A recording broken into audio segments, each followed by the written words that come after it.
আসসালামু আলাইকুম। স্বাগতম জানাই আপনাদের প্রিয় চ্যানেল জানবেন তো শিখবেনে। তিনি অর্থনীতিবিদ, সমাজ সংস্কারক এবং শান্তিতে নোবেল বিজয়ী। বলছি ডক্টর মোহাম্মদ ইউনূসের কথা। 1940 সালে 28 জুন চট্টগ্রামে জন্ম নেওয়া ডক্টর মোহাম্মদ ইউনূস শৈশব থেকেই মেধাবী ছিলেন। ঢাকা বিশ্ববিদ্যালয় থেকে অর্থনীতিতে স্নাতক ও স্নাতকোত্তর ডিগ্রি অর্জনের পর যুক্তরাষ্ট্রের ভ্যান্ডারবিল্ট বিশ্ববিদ্যালয় থেকে পিএইচডি করেন।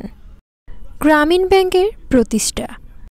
1976 সালে চট্টগ্রামের জোবরা গ্রামে গবেষণা করতে গিয়ে তিনি দেখলেন মাত্র কিছু টাকার অভাবে অনেক গরিব মানুষ অর্থনৈতিক স্বাধীনতা পাচ্ছে না।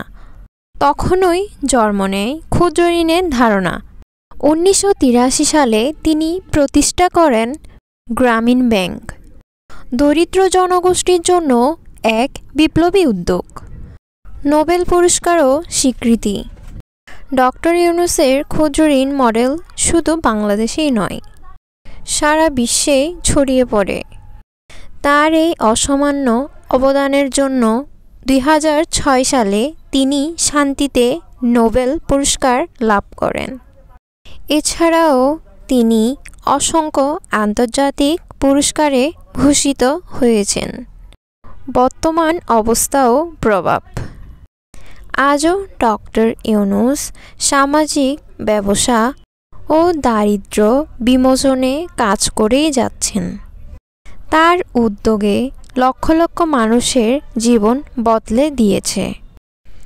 একজন মানুষ, একটি ভাবনা, আর তার দৃঢ় সংকল্প পরিবর্তন আনতেই এতটুকুই যথেষ্ট।